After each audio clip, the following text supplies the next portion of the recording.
When I first started my journey as a Scrum Master and practitioner, there's a lot of things I didn't know then that I now, through trial and tribulation, have come about learning, either through purposefully seeking it out or by making big mistakes and then having to learn by picking up the pieces. Both valid, one less uncomfortable than the other. One of the main things I always bring up when I'm working with Scrum Masters and training new Scrum Masters is the idea of not trying to solve all the problems. And it feels very counterintuitive, especially because most people who become Scrum Masters are usually the people who have been very proactive. They're the problem fixers. They're the leaders that tend to enable others to succeed, usually by figuring stuff out for them and getting them to where they need to go. So when you want to move into a Scrum Master stance and suddenly you need to learn to not always problem solve, that's really tricky. It's really, really tricky. And the thing is, you should solve problems. Of course you should. You should be dealing with impediments. You should be working as part of the Scrum team to solve tricky problems together. But the reason it matters to not try and solve all the problems is you want a sustainable team, a self-sustaining team even. You want to get to a point where you are like the fire department. You're not gone, but you're not needed all the time, right? There's not a lot of fires because you figured out a good system. We really don't need to be on call all the time. Or rather, you're on call, but you're not called out all the time. And if you're always solving problems, well, that means they don't learn how, be it your Scrum team or your stakeholders or the business in general. So what's happened previously? Well, I solve problems. I love solving problems. I do it all the time. Sometimes to the great consternation of my wife, where she's like, hey, stop solving, just listen.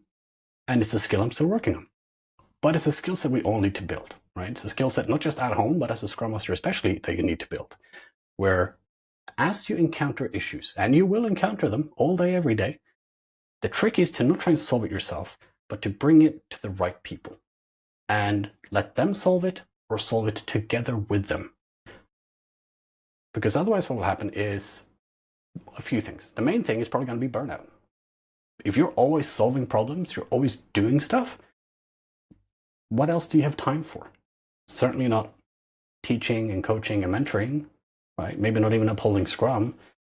Maybe not even just the basics of any other piece of work that you need to get done. If you're always solving other people's problems, you're not dealing with your own stuff, your own workload beyond that. And again, when you're not there, be it on holiday, sickness, or something else, now what are they going to do, right? And that's happened to me before. I've gone on holiday and everything burns down because I'm not there to fix the problems, and I'm the only one who knew how to do it. Be it through being the only one who knows a tool, to how to solve a certain thing, or get access to a certain person to problem solve together with. There's skill sets you want to give to your team and the people around you so they can do it independently of you. And the fear that we have when we do this is, well, then maybe I'm not as good. Maybe people don't like me as much. Maybe then I'm less needed and I won't be here anymore. And that's a scary feeling. It's very uncomfortable to sit within, but the reality is that's okay. It's okay to not be needed, because if you're not needed for problem solving, guess what? There are other things to do.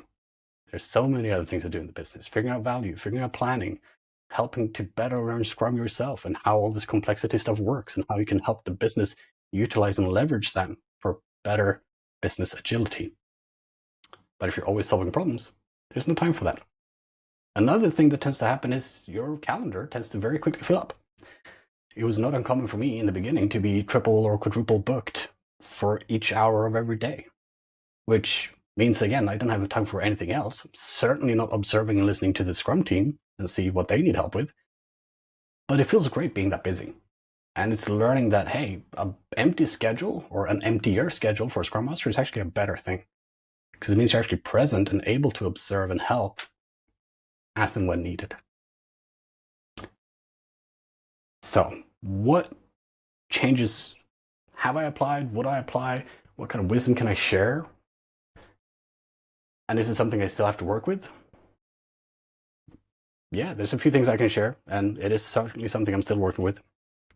The first thing is there's a little catchphrase we like to share, what would you call it, an idiom of sorts, a little mantra that I like to ask Scrum Masters to write down on a sticky note or piece of paper and put on your screen. Put it on your monitor. This is how often you should be looking at it. And the first one is very straightforward. It's reveal, don't resolve. Reveal what the issue is, but don't move to fix it. Make it visible as an issue, and then let others work around it. Sometimes we get so busy just working, and the people around you are so busy working that they forget to stop and try and solve the problem. Or they forget to even acknowledge that the problem is there. Make it visible, make it transparent so that others can inspect and adapt. Right? Practice empiricism around you. And then you can combine it with bring it to the team. Another thing you should have on a sticky note. So reveal it, don't resolve it, and bring it to the team, i.e. bring it to your Scrum team, if the problem is for the Scrum team, or bring it to the relevant people that need to be involved in solving the problems, which could be people in the business, could be a stakeholder, could be an external supplier, whoever it is. Reveal it, don't worry about resolving it yet, bring it to the right people, and either let them solve it because it's their problem to solve, you're just making it visible that it's there and needs to be solved, or if you are part of the people who should be solving the problem, i.e. it's a problem for the Scrum team, Scrum Master is part of the Scrum team. You can be part of solving it together. But you're not the only one who has to solve it. And guess what? We want collaboration. We want more people to work towards the same problems in our product backlogs and in our sprint backlogs. We should do the same for the general problems we encounter day to day.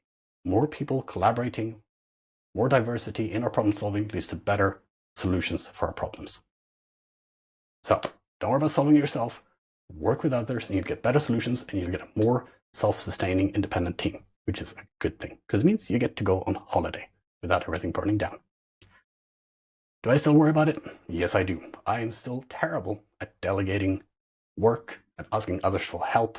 I'm working with a wonderful marketer right now who's been helping me with his videos. I'm still uncomfortable with it. It's still taking me effort to accept that I'm asking someone else for help in running my business. But it's something that has to be done. You can't do everything on your own. You shouldn't do everything on your own. Involve the relevant people for the relevant problems. All right. Thank you very much for watching. And if you like what you saw and you want to hear more about what I've got to say in the future on similar questions, or if you have a question yourself, please reach out to me on LinkedIn. That's the easiest way to get a hold of me. You can also email me at oscar.styf@pragmaticshift.com. Please do like the video, share it with others if you think they might benefit from it, or follow my profile to see stuff as they come out as well. And I would love to be your Scrum trainer. So please find my content on pragmaticshift.com. You can find the courses I've scheduled for the year or on scrum.org.com as well. Look forward to seeing you in my classroom soon.